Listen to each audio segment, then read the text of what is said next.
नमस्कार, मैं हूं नीरज प्रियदर्शी और आप देख रहे हैं पीपीएम टाइम्स। इस साल कान फिल्म फेस्टिवल में जब श्याम बेनेगल की फिल्म मंथन की स्क्रीनिंग हुई तो भारत में इस फिल्म पर चर्चा छिड़ गई थी। ये फिल्म इस मामले में भी अलग थी कि इस फिल्म को 5 लाख किसानों ने मिलकर फाइनेंस किया था। मंथन समेत कई सामाजिक सरोकार वाली फिल्में बनाने के लिए मशहूर श्याम बेनेगल का निधन मुंबई के वॉकहार्ट अस्पताल में सोमवार शाम को हो गया। अंकुर, निशान, मंथन, भूमिका और मंडी जैसी फिल्मों का निर्देशन करने वाले बेनेगल 70-80 के दशक में पैरेलल सिनेमा मूवमेंट के दिग्गज माने जाते हैं। उन्हें पद्मश्री और पद्म भूषण सम्मानों से भी नवाजा जा चुका है।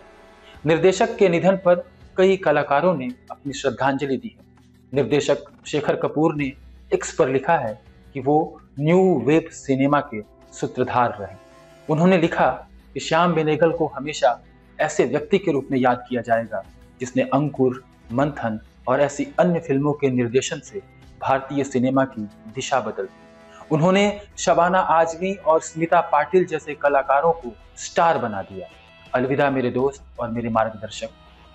निर्देशक सुधीर मिश्रा ने लिखा है कि अगर श्याम बेनेगल ने किसी एक चीज को स्क्रीन पर जीवंतता प्रदान की तो वो है आम लोगों की जिंदगी और आम लोगों के चेहरे को कविता की तरह व्यक्त करना।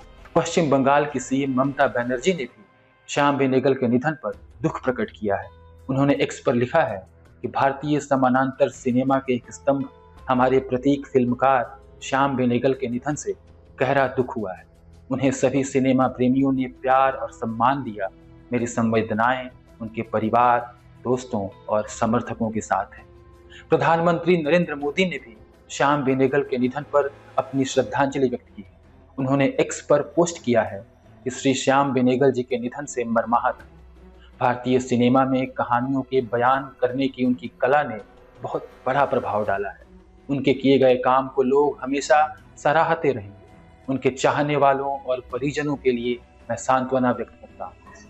कांग्रेस अध्यक्ष मल्लिकार्जुन खड़गे ने भी फिल्म निर्देशक के निधन पर शोक जताया है। उन्होंने कहा है कि हम भारतीय सिनेमा के महान फिल्मकार श्याम बेनेगल के निधन से दुखी हैं। वे भारतीय सिनेमा के एक अहम स्तंभ और समानांतर सिनेमा आंदोलन के पहलकर्ता थे। उनकी फिल्में सामाजिक मुद्दों पर आधारित और विचारशील कहानी के लिए जानी जाती हैं। आइए अब एक नजर डालते हैं श्याम बेनेगल की कुछ मशहूर फिल्मों पर और उनके कुछ चुनिंदा कामों पर। 1970 का दशक था। हिंदी सिनेमा में गीत, संगीत और रोमांटिक कहानियों वाले सुपरस्टार राजेश खन्ना के दौर को चुनौती देने एंग्री यंग मैन यानी अमिताभ बच्चन आ चुका था। मगर उसका गुस्सा भी यथार्थ से जरा दूर फिल्मी ही था। ये बात आज विचित्र लग सकती है कि विज्ञापन की दुनिया से आए एक फिल्मकार ने सिनेमा को केवल विशुद्ध मनोरंजन का साधन मानने से साफ इनकार कर दिया। ये फिल्मकार थे श्याम बेनेगल, जिन्होंने फिल्मों को समाज को आईना दिखाने और बदलाव लाने के एक माध्यम के रूप में देखा। यही नजर थी। इसके साथ श्याम बेनेगल ने 1974 में अपनी पहली फिल्म अंकुर के साथ मुख्य धारा की मसाला फिल्मों के समानांतर एक गाढ़ी लकीर खींच दी। अंकुर की पटकथा को वो 13 वर्षों से बनाने की कोशिश कर रहे थे, लेकिन कोई उसमें दिलचस्पी नहीं दिखाता था। इसी अंकुर ने हिंदी फिल्मों में एक नई उम्मीद, एक क्रांतिकारी न्यू वेव का आगाज किया, जिसे भारतीय फिल्म इतिहास में इसे समानांतर सिनेमा कहा गया। इसके अग्रदूत श्याम बेनेगल ही थे। ग्रामीण पृष्ठभूमि पर आधारित अंकुर के किरदार यूं तो आंध्र प्रदेश से थे, लेकिन ये जमींदारी प्रथा के खत्म होने के बावजूद पूरे समाज में व्याप्त सामंती सोच, जातिगत असमानता और दमन की बात करती थी। श्याम बेनेगल का पूरा सिनेमाई दृष्टिकोण और सामाजिक सरोकार महान फिल्मकार सत्यजीत रे से प्रेरित था। अपने कई इंटरव्यूज में बेनेगल ने कबूल किया था कि स्वतंत्र भारत का महानतम फिल्मकार वह सत्यजीत रे को ही मानते थे, क्योंकि रे ने देश में ऐसे सिनेमाई मानक स्थापित किए जिनका यहाँ कोई अस्तित्व था ही नहीं। अंकुर के बाद निशांत और मंथन को बेनेगल की अपराइजिंग ट्रिलॉजी के नाम से जाना जाता है। तीनों ही फिल्में ग्रामीण परिवेश और उनके अंदर पनपे नारीवाद के विद्रोह की कहानियां थी। निशांत जो 1975 में आई थी, स्वतंत्रता पूर्व तेलंगाना की कहानी है, जिसके केंद्र में ग्रामीण अभिजात वर्ग का जुल्म और महिलाओं का यौन शोषण था। एक स्कूल शिक्षक की पत्नी का गांव के 4 ताकतवर लोग बलात्कार करते हैं। गरीबी, वासना, ईर्ष्या और सामंती क्रूरता को यथार्थवादी दृष्टिकोण के साथ पर्दे पर उकेर कर बेनेगल ने एक गहरे दृष्टांत के रूप में जीवंत कर दिया। वहीं तीसरी फिल्म मंथन 1976 में जो आई थी, उसके केंद्र में थी भारत की दूध क्रांति की कहानी। मंथन खास तौर से अनूठी थी क्योंकि इसे 5 लाख किसानों के योगदान से बनाया गया था। किसानों ने 2-2 रुपए का योगदान देकर इस फिल्म को मुमकिन बनाया।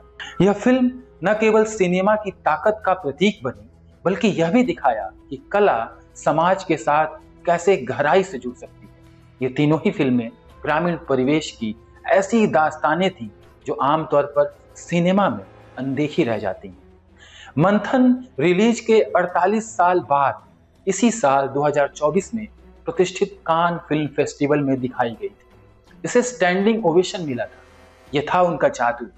फिल्म में उस दौर के ग्रामीण कम दाम पर दूध बेचने को मजबूर हैं। जिस तरह आज भी किसान अपने हक के लिए लड़ रहा है, पहले भी वही बात थी। यही खूबी है कि श्याम बेनेगल की फिल्मों की प्रासंगिकता 5 दशक बाद भी बरकरार है।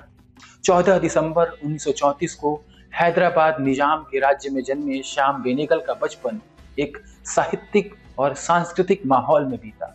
वह मशहूर फिल्मकार गुरु दत्त के कजिन थे। समाज के निचले तबके के दर्द और संघर्ष को आवाज देना और साथ ही उनके स्वाभिमान और मानवीय गरिमा को बरकरार रखना समानांतर सिनेमा के अन्य स्तंभों के साथ मिलकर एक ऐसा आंदोलन खड़ा किया और सत्यजीत रे, मृणाल सेन, ऋत्विक घटक और गोविंद निहलानी जैसे निर्देशकों के साथ भारतीय सिनेमा को अंतर्राष्ट्रीय पहचान दिलाई। श्याम बाबू के नाम से विख्यात बेनेगल का अंदाज जुदा था।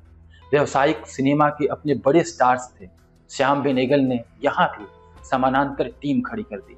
अंकुर के साथ हिंदी सिनेमा की एक बेमिसाल नायिका शबाना आजमी ने बिल्कुल बिना मेकअप के फिल्मों में आगाज किया। आगे भी मुख्य रूप से FTII और NSD से कई नई अभिनेताओं को सशक्त पहचान दी है श्याम बेनेगल ने। इनमें नसरुद्दीन शाह, ओम पुरी, स्मिता पाटिल, कुलभूषण खरबंदा और अमरीश पुरी जैसे शानदार कलाकार प्रमुख थे।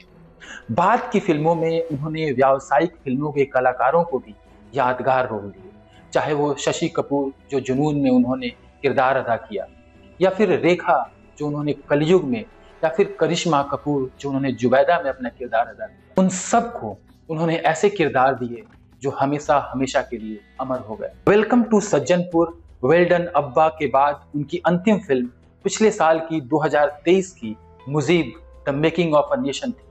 सैकड़ों राष्ट्रीय और अंतर्राष्ट्रीय पुरस्कारों से नवाजे जाने वाले श्याम बाबू को पद्मश्री और पद्म भूषण के अलावा 2005 में भारतीय सिनेमा के सर्वोच्च सम्मान दादा साहेब फाल्के पुरस्कार से भी सम्मानित किया गया था। मशहूर गीतकार और निर्देशक वरुण ग्रोवर ने उन्हें याद करते हुए एक्स पर लिखा है, दिल से नेहरू गांधी के मूल्यों वाले, लेकिन पूरे शरीर में आम्बेडकर भगत सिंह का रोष भी संभाले। उस देश में जहां अच्छे अच्छे निर्देशक 10-15 साल में या तो अपना नजरिया खो देते हैं या सफलता के नकली मापदंड उनकी जेब काट के उसमें संजो के रखी उनकी आवाज चुरा लेते। श्याम बाबू 3 दशक तक न सिर्फ सजग रहे, बल्कि हर रस, हर भाव की कहानियां निडर होकर कहते थे। सौभाग्य हमारा जो उनका जीवन, उनकी अंतर्ज्योत उन्हें सिनेमा की तरफ लाई। नमन। तो ये थी श्याम बेनेगल, मशहूर निर्देशक से जुड़ी उनकी प्रोफाइल स्टोरी। श्याम बेनेगल का निधन बीते सोमवार को हो गया। PPM टाइम्स की तरफ से भी श्याम बेनेगल को श्रद्धांजलि। नमस्कार, मैं नीरज प्रियदर्शी, आप देख रहे थे PPM टाइम्स।